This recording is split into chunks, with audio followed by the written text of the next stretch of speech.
Hello, everybody. It is April Fool's Day, and it's time for another episode of AMA Air. Coming up today, it is National Volunteer Month, and we're going to tell you about some volunteers that have helped us out recently. Yes, we're going to talk about all those events and where our boss man, Mark Benson's been. And we've got the all the details on our brand new Club of the Month. All that and more coming up today on AMA Air.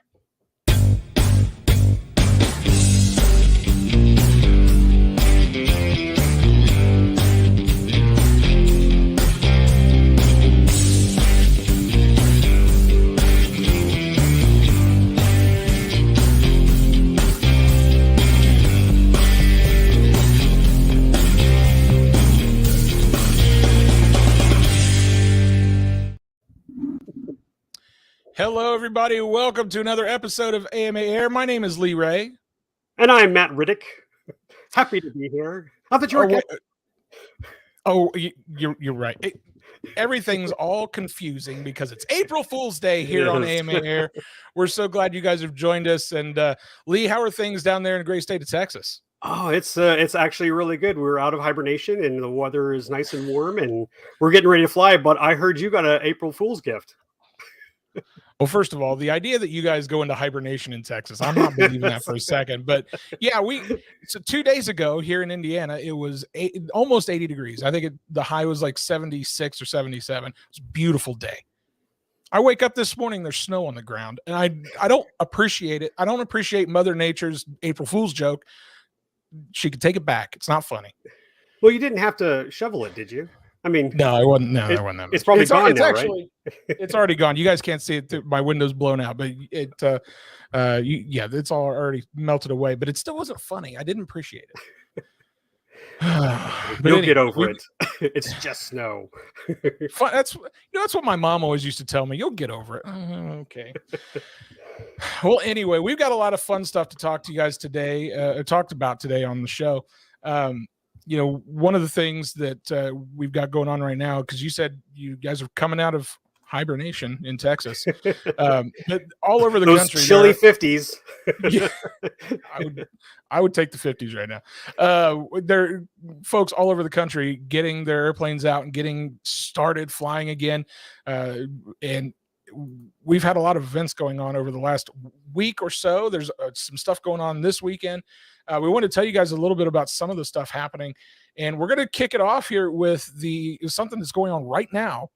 And if you are in Northern Ohio, I don't know why you're watching our show. You should be at the Toledo RC Swap Meet because that's happening right now. The Toledo RC Swap Meet and Expo is happening today and tomorrow at the Seagate Convention Center in Toledo, Ohio. You guys can learn all the information you need over at ToledoRCSwapMeet.com. There are tons of exhibitors there. We've already seen some indications of a lot of attendees already there this morning. Our good friend Joe Vermillion from Balsa USA, he did an amazing walkthrough of the show floor, and there you're seeing a little bit of it there. And there's nothing like a show in Toledo. There's been such a long history of this show, and now it's kind of turned into something a little bit different than it used to. But the folks are still coming out in masses to enjoy all the fun stuff that they have going on at the Toledo RC Swap Meet and Expo, including the AMA Sim Trailer is there, as I've been told. Yeah, I think Joyce is there too. Absolutely, we've got a couple of representatives. Joyce Hager's there. So if you're in Northern Ohio this weekend or in the surrounding area, I would encourage you to go check out the Toledo RC Swap Meet and Expo. Anybody that's been to the Weak Signal show in the past, I've seen a lot of similar exhibitors there. Some old faces that we all know and love throughout the show floor there. So Lee, I don't think you said once before, I don't think you've ever been able to come up to the Weak Signal show before, have you? No, I didn't. It was on my bucket list, but unfortunately the big show was canceled prior to that. But it's nice to see that some people are still keeping it running, and who knows, it might just grow back to where it was. Certainly hope so. And honestly, by the looks of it, like for a Friday crowd, that looks pretty darn good. So pretty exciting there. So that's going on this weekend. Now, last weekend we had some other stuff happening, and you mentioned in the cold open there about our boss man, Mark Benson. He took a trip out to Pomona, California. Somewhere that you and I are very familiar with. We've had AMA Expo out there a couple of times. Yeah. And he was out there for RCX, the RC Expo, hanging out with so many amazing folks. There you see a shot of the AMA booth out there at RCX at the Pomona Fairplex. It was a great turnout. Mark said that had a great time, had so many people come by wanting to talk about all things model aviation there at the AMA booth. Kudos to Mark, because he said he signed up some members too while I was out there. Absolutely, which we always love to hear about. We mentioned earlier that it is volunteer month, and this would not have gone as smoothly had it not been for the amazing volunteers that we had on hand at RCX, and we want to give them a huge thanks. Especially this dog, especially this little guy. He was the bestest volunteer. He's a good volunteer. He's the goodest little volunteer. The amazing folks at the San Fernando Valley Flyers came out and helped every day out there at RCX. They were such a huge help. Greg Stone, who is the new District 10 VP out there, he was also there helping out. We had Chris Wolf, the RC geek, was there doing some really cool demonstrations. He had a Sky Raider there that we'll show you here in just a sec. Actually, there it is. Beat me to it. Just a gorgeous airplane that, from what I understand, was one of the biggest draws of the show, second only to maybe the dog we just saw. We also want to give, while I'm thinking about, a huge shout out to RC Plane Stands. You see that stand that the Sky Raider is sitting on? That was lent to them by the RC Plane Stands folks. You can find them at rcplanestands.com. But yeah, I know Chris Wolf had a great time. He was doing a lot of some demonstrations and showing off some of his amazing skills to the folks that were walking by, and it's just sounded like a great time. I'm a little jealous I didn't get to go. But you know, that's the perks of being the boss man. Yeah, he's the boss man. Well, and Mark did tell us, when he came back, that it was basically a lot of car stuff, but Horizon was out there too, showing aircraft, and as he said, a lot of cars. Yeah. And I've been talking with Chris Wolf, and he said it was very busy. In fact, even Mark told us that he was so busy at the booth that he rarely had time to go out and look at other things. So again, all the volunteer work, thank you guys for helping that show. And again, it's one of those, like Toledo, it's kind of small right now. It was a multiple tiered event, but it's going to grow. So when you hear it on the schedule next year, folks, put it on your calendar. And now that I've given Matt a chance to breathe, I'm about to take a deep breath. So he's already talked to me about this event. I'm going to enjoy hearing it again, but you went to a really cool event last weekend. You shared some amazing photos with us. Share them with our viewers right now. This is really neat. Yeah. So I want to just first say this was my first in-person experience with seeing this discipline up close and personal. I've talked to some folks that participate in this part of the hobby. I've seen video and an amazing documentary called Float. If you guys haven't seen it, find that and check it out. It is amazing documentary. But it's indoor free flight, and it was the first time I got to see it in person, and it was unbelievable. Like, it was one of those things that I wasn't sure what to expect, really, like what that in-person experience was like, but it was just so amazing. They had, it was more than 24, I think, competitors were there. This was at West Baden Springs Hotel in West Baden Springs, Indiana, which, oh my goodness, this was one of the most beautiful places I've ever been, flying site or not.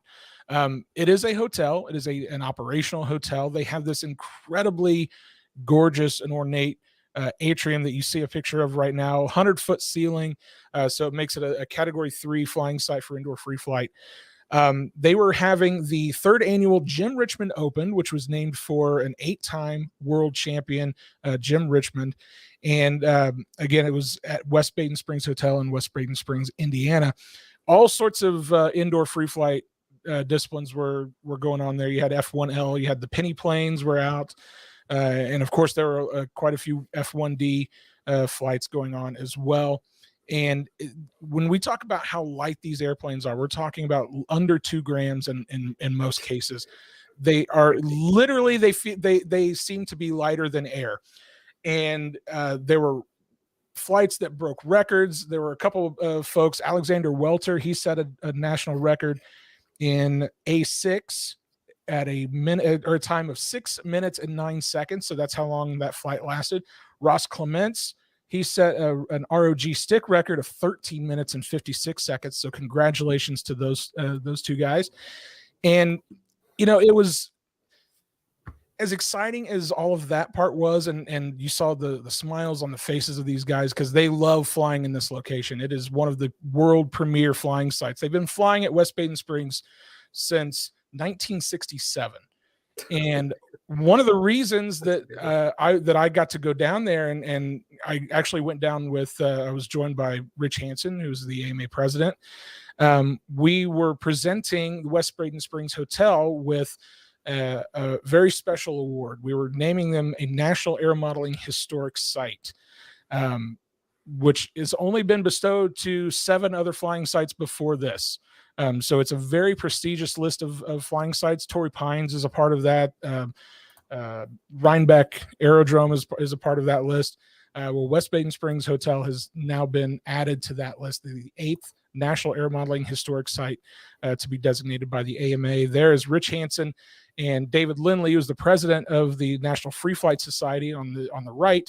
In the center there is Carl Cook. He is the owner of the West Baden Springs Hotel, and he gave a very, very nice speech and was very, very excited to have this award, bestowed upon the hotel, and was very excited to have the folks of the National Free Flight Society back as much as they can come back. I think it was such a great time. I can't say enough good things about the things that went on. You had the general public, because like I said, this is an operational hotel. The general public just walking through the atrium as these guys are flying, and they're asking questions of the competitors, and the competitors are doing such an amazing job of taking some time out and sharing with these folks, a little bit about this hobby and answering their questions and kind of showing them how it works and how could you possibly have an airplane that looks like that can fly around for a half an hour? Please explain that to me. And they did. And they even had some really cool signs that were set up at each entrance of the atrium that explained everything you needed to know about what you were about to see. It's like you're going to see people looking up in the air, kind of walking a little funny because they're trying to keep track of an airplane that's in the air. So this is why these things are happening. And it was such an amazing experience. I can't wait to go back. The folks at the National Free Flight Society, David Lindley and his folks, they did such an amazing job down here at the Jim Richmond Open. And if you guys want to learn more about the National Free Flight Society and about indoor free flight and outdoor free flight for that matter, you can head over to freeflight.org. There's so much information there. One of the things Dave and I talked about was how folks that do free flight, they document so much, almost too much, if that could be a thing. And all that stuff is documented on their website. So go check it out, freeflight.org. And if you ever have the chance to go see an indoor free flight competition in your area, go do it. It is so cool to see. I don't know if you could tell, Lee, I had a really good time. Just a little bit. Are you familiar with the Astrodome? Of course. Have you heard of Astrodome? Well, unfortunately, it has been empty for many, many years. After they built the NRG Stadium, it was Reliance Stadium early on. It has just been empty, and I can't tell you how many times inside I wish they would fix whatever is wrong with it and turn that into an indoor free flight. I think it would be amazing if we could do that. I don't know.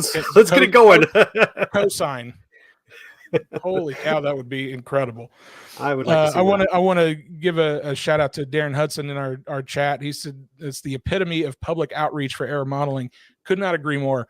It's exactly what it was. I mean, literally, you had little kids walking through and just in awe, standing there in awe of what they were seeing, and the parents were talking to the competitors and was like, well, how do you get started in this, or how, what's it like to build one of these things? A lot of people were asking, where can I buy one? And unfortunately, a lot of answers were, well, you can't. You got to build one.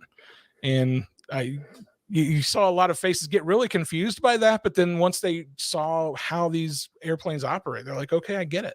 And they might have converted a few people. I'm not going to lie. It's really neat.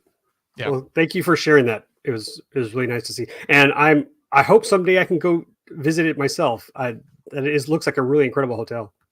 It's absolutely gorgeous. It was built in 1902, I think it was what it was, and some renovations happened, I think, just before the 1920. It was used as a hospital for returning World War I vets. This hotel has such a rich history, and the air modeling part of it is only a small part of that history. But it's a place I would definitely put on your list of places to go. And it's near French Lick. I don't know if you're familiar with French Lick, Indiana, Lee. Can't say that I am. It is the birthplace of the great Larry Bird. Is he a football player? I'm totally kidding. No. Totally kidding. I knew. April Fools. Yes. I've seen him once or twice on TV. Yes, he's a basketball player. I'm sorry. It's like your Larry Bird is like our Nolan Ryan. So maybe, it's not quite the same. I have some Nolan Ryan stories for you off the air, for the record. Okay. Maybe Nolan Ryan was my first favorite baseball player. Well, I think he's still one of ours. He's a legend here in Texas, but I'm sure just like Larry Bird is for French Lick. Honestly, I like Nolan better, but that's a whole other story. You heard it live, folks. Just kidding. Let's segue. Let's move on. Hey, we got some events coming up, don't we, Lee? Actually, yeah. Why don't you take another breather, because man, you have been on a roll. Okay. So I'll throw this one out. You can come. Well, actually, I'll take a couple for a while. Why don't you just take a break? So coming up next week, April 5th through 10th, is the huge Sun and Fun Aerospace Expo in Lakeland, Florida. So big air show. And if you would like a discount and you are a current AMA member, you can head over to modelaircraft.org/sunandfun, and you can retrieve a discount code for $7 off your ticket price. Is that correct, Matt? Did I get that correct? I think you got it right. Yeah, so I have not been to this event, but I've been to other air shows. I hear this is a really good one. I mean, they really tout it as bigger and better than any other, and I'm like, I'd have to compare. So, and until I get over there, Wings Over Houston is still pretty darn good. Although I think AirVenture is the best. Now we'll have that discussion later. But I am going to share a story right now of an upcoming event, which I'm going to try to tie in several things. I'm going to start with SAE Aero Design. This is an event I have attended back in 2017 when it was hosted, or the SAE Aero Design East, when the Thunderbird Field in Fort Worth hosted it for these collegiate teams to build and fly a variety of aircraft with different disciplines and maybe more challenges, as it were.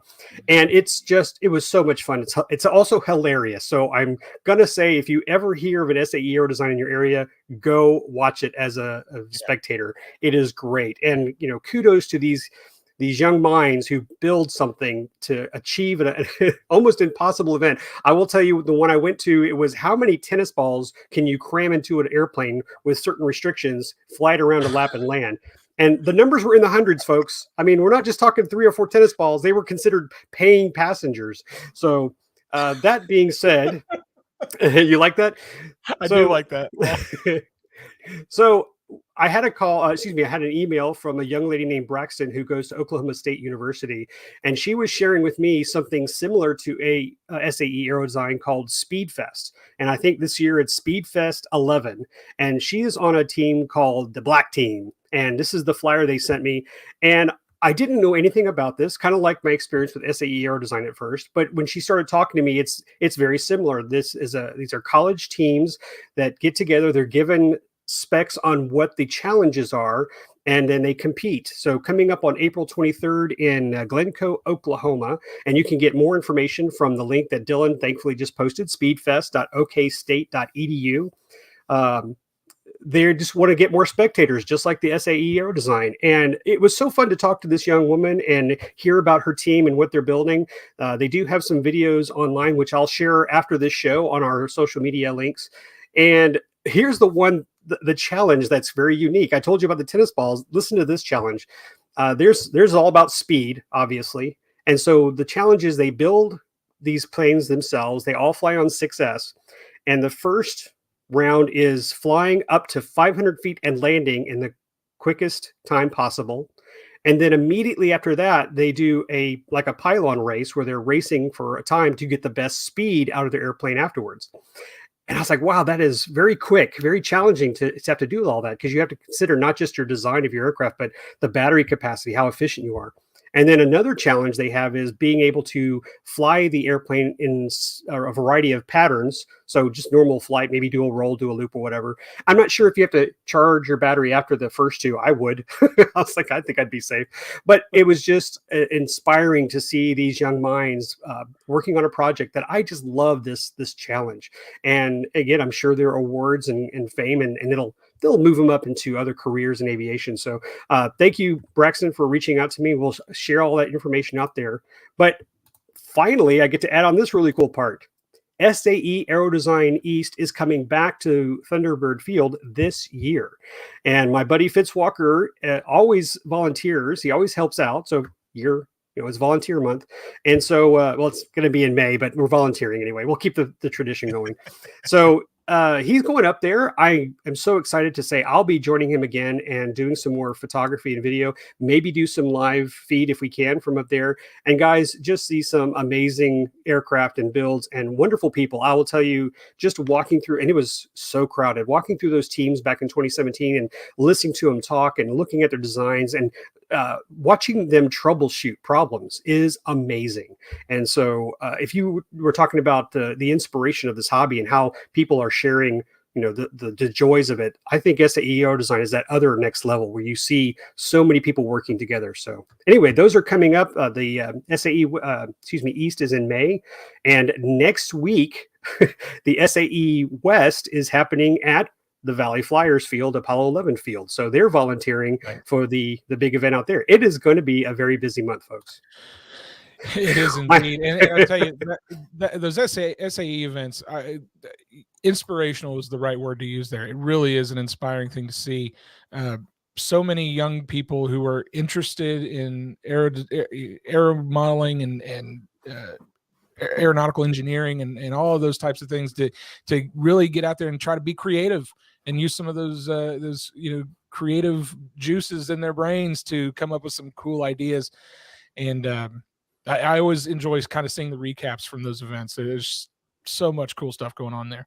Yeah, for those of you watching, go jump on YouTube and look up SAE Aero Design. There are a lot of videos, both from the students' perspective and those who are professional trying to document it. And it's really, really a lot of fun. And you never know. You may see something that might inspire you to do something a little different in your next airplane build. You never know. Well, we're going to move right along. We're going to take a short break. We're going to bring you one of our awesome snapshots from our National Model Aviation Museum. And when we come back, it'll be time for iflyama. So stick around. We'll be right back right after this.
Said, are you ready?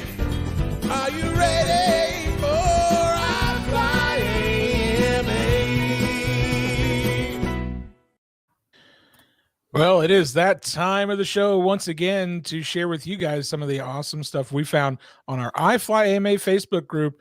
If you have not yet joined our iflyama Facebook group, I encourage you to do so. We're over at facebook.com/groups/iflyama. All you got to do is click that join button, answer a few questions so we know that you're not a robot, because we don't like robots in our Lee, do we like robots in our group? We don't like robots, right?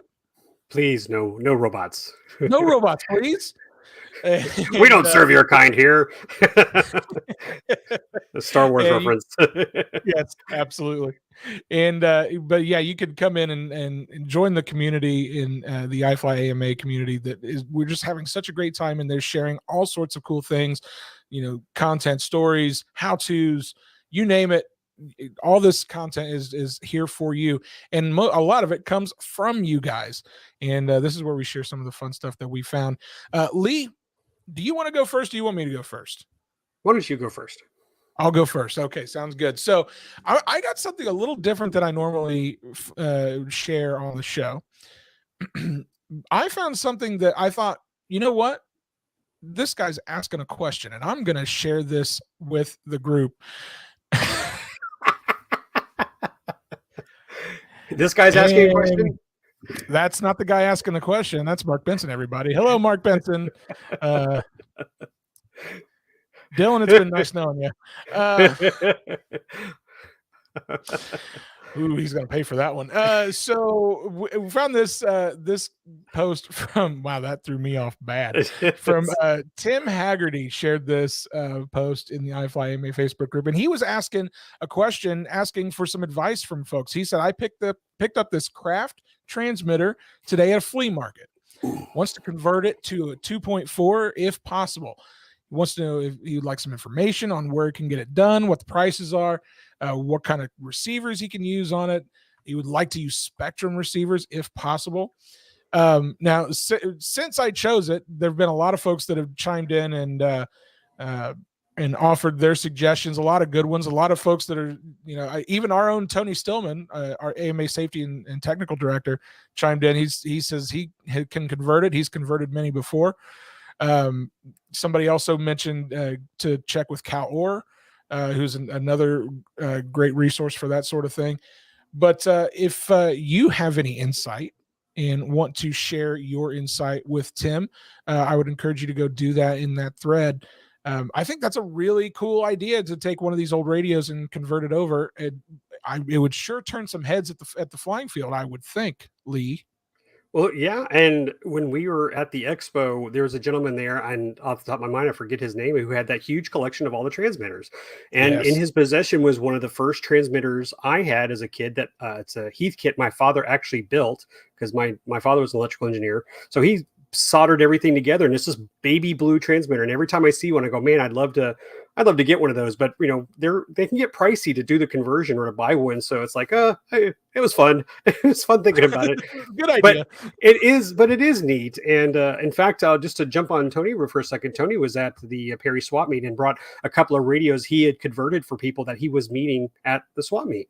And I got to see these things, and they're just some amazing designs and things I never thought about, how he holds them, how he turns the angles on some of the gimbals so they're easier to hold. You can really customize these things to really make them fit you. Like, for example, the sticks. I don't know if you change them, but I have different thumbs than the stock. Yep.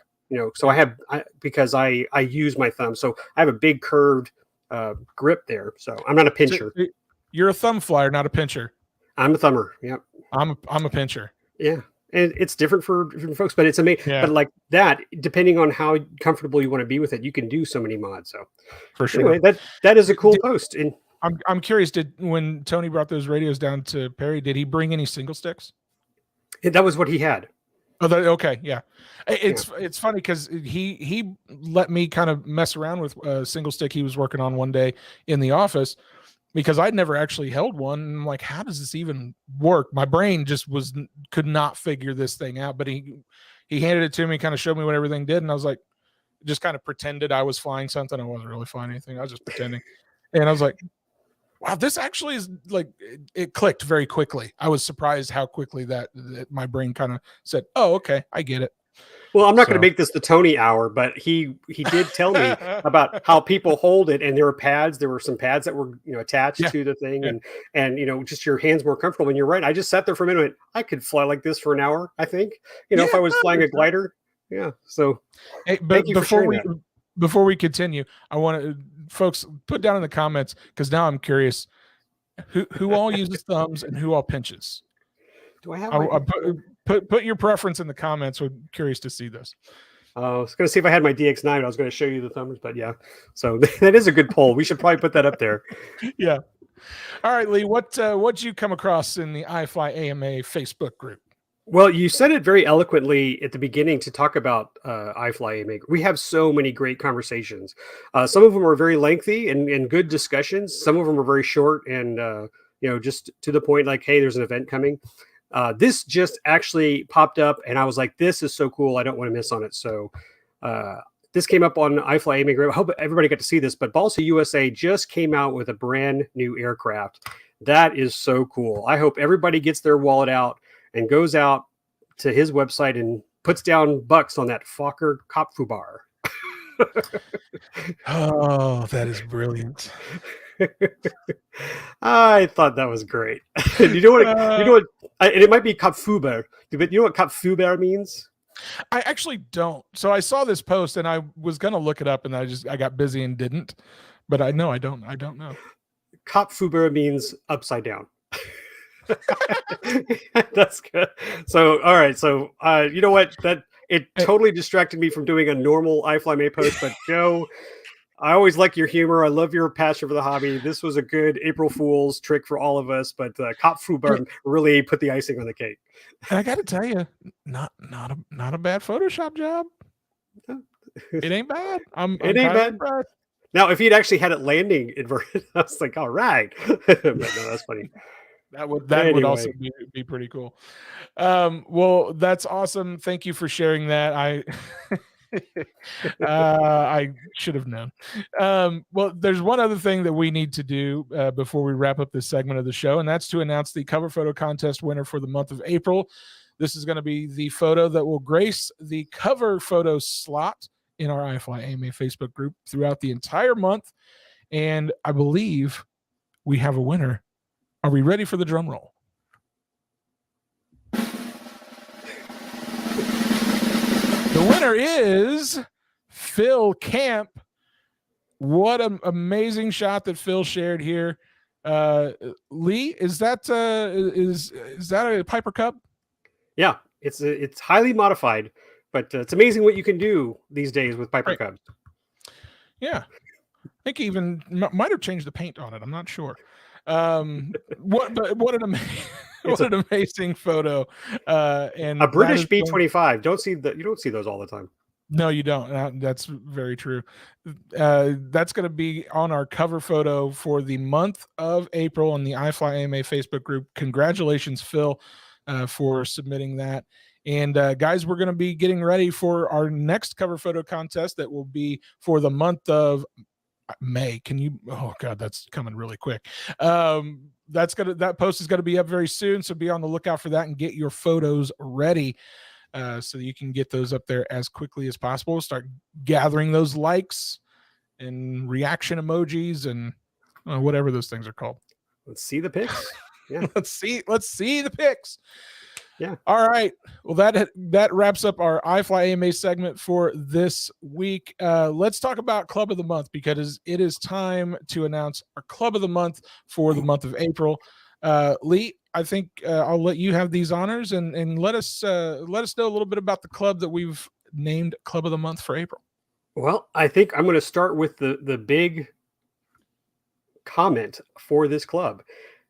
60th anniversary. Yeah. 60th anniversary, folks. The Johnstown, Pennsylvania RC Club. And look at it's a really neat field, but 60th anniversary. Mark Radcliffe reached out to me and said, "Hey, we're giving them this award. I think they're worthy," and he's right. They are definitely a worthy club. They've been at this location, this field location, which is leased through a coal company out there, for 45 years. And I'm asking all of those of you who are listening, how many years has your club been around? How many clubs has your club been at the same location? Unfortunately, there are times when clubs are relocated, not by our choice. And this club has been so lucky to be at the same location. And it's just got a great history. So they're about an hour east of Pittsburgh, and they only have about 35 members. But I promise after this announcement, we're going to try to get some more members to join. Get that number up a little bit. But I bet they have a great time just being out there all by themselves and then getting to enjoy that field. But as I mentioned, it's leased from a coal company, so they're working with their community. They have a 900-foot grass runway with a 450-foot crosswind runway, and they fly a variety of electric, gas gliders, control line, and drones. During the winter months, they said they have a loyal group of retirees who fly in the mornings and have another group who fly in the evenings, and they're quite busy Saturdays and Sundays.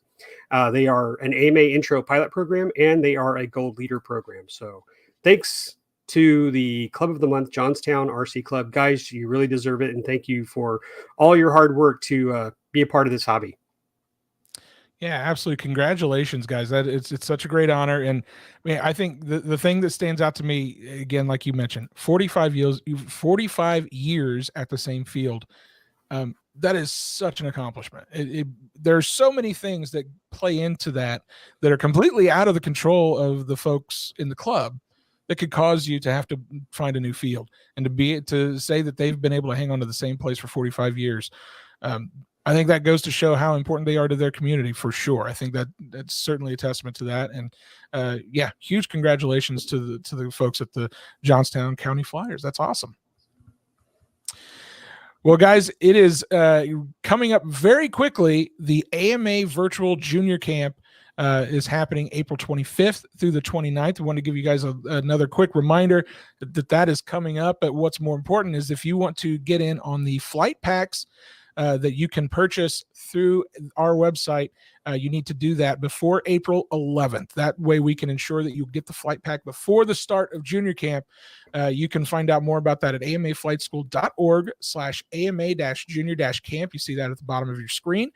Again, April 11th is the deadline to get that flight pack ordered so that we can ensure that you get it in time for the start of junior camp. We also have registration that is open for Camp AMA 2022. No way. Lee, you know all about Camp AMA. I do. I'm going to backtrack just for a second, though. Again, those of you who are watching, because we have a lot of people here who are in clubs and so forth, not just for Camp AMA, but for junior camp, look out for those junior members. Look out for those pilots or club members who have kids, and let them participate in this. If they have young kids that would be perfect for junior camp, please pass the message along. We'll have it on our social media, but through your voice with others, that's how the information will get there. And also maybe consider sending it to some of your local schools, especially for the science teachers and so forth. They may want to get these kids involved in this wonderful little virtual camp. But yeah, the big one for me is Camp AMA. This is for 13 to 17-year-olds. You guys know I got to go last year. I had a blast. I was one of the kids, and it's great. Again, as a parent and as someone who's been in this hobby, and there's my son with the camo hat. That's Austin, my oldest, and then passing by in a second will be my youngest, Ryan. I saw something happen in them. I know they enjoy it when they're with their dad, but it's totally different when you're with a group of kids your age, when you're talking your age conversation, when you're just relaxed and you don't have that pressure of your parents looking over your shoulder, although I was from time to time. Something changes. And so I can't express enough how much this means to me of getting kids to Camp AMA. So for those of you who run clubs, again, check out with your junior members. See if your club would sponsor a young aviator to go to Camp AMA. Check with your district vice presidents. Ask them if your district has sponsored somebody. I can tell you that thankfully District 8, Lawrence Harville, has already sponsored a student from Texas who will be going to Camp AMA. And I'm very, very excited. I'm very thankful for Lawrence to do that. But I think every district VP, if you can find someone who's worthy to go to camp, we'd love to get the numbers up. We'd love to share some fun stories, get the videos and pictures that everybody can enjoy, and then again see where we're going to take this hobby. These are the future of our hobby, folks. So, and again, it's just magic that happens out there. So go to amaflightschool.org/campama and register as soon as you can. And I will be out there hanging with them July 12th through the 18th. It's a wonderful time. June 12th through the 18th. Oh, did I say July? I'm sorry. Thank you. We'll make sure we can we do it twice? Yes, we can do it. I mean, sure you can. I don't have to do anything. You guys do, I guess. So, but yes, June 12th through the 18th. Again, amaflightschool.org/campama. It's an incredible experience for these young kids, and I'm excited to see what they have in store this year for Camp AMA. Thank you, Mark. Thank you, Mark. Dylan, could you bring that message up? Mark is AMA District 3 is sponsoring a camper for 2022. Awesome. Yeah, that's how it works, folks. That's how it works. And you know what? Put your funds together. If you have a group of pilots in your group and said, hey, someone, it doesn't have to be just you or the club. Everybody can do it. It's when you talk about summer camp, you talk about what do you want to do? There's golf camp. Unfortunately there's summer camp for kids who need to get back into studying.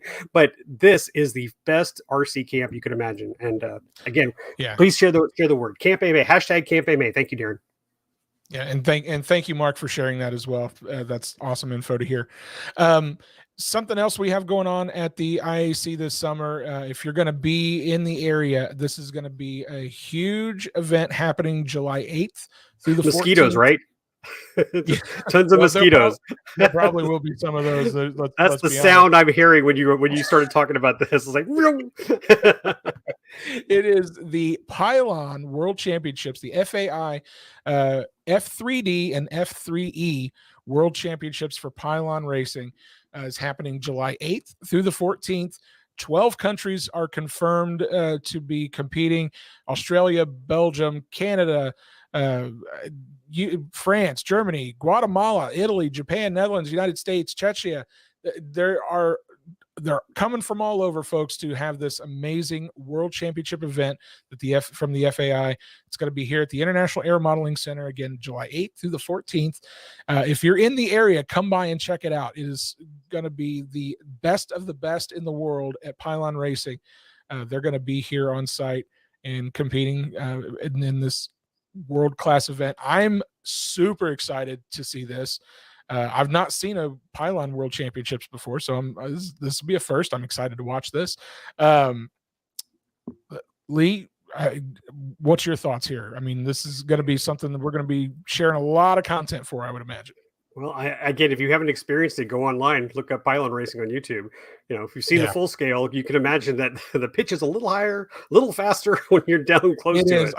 I've been around for Pylon Racing at the Nats, and it is, to your point, it's a little bit higher pitched. But boy, these suckers are moving fast. I mean, well, I was gonna say, when you're seeing, like, if you go to Reno and you see the big planes flying, it's a little easier to keep track. But these things, oh my gosh, I don't know how you focus on them, Matt. I mean, more power to you. It is one of the tougher things to photograph here at the IAC. I will assure you of that. But it's a lot of fun, and these guys go out there and they have a blast. I mean, how could you not? It's so high energy, so much adrenaline flowing.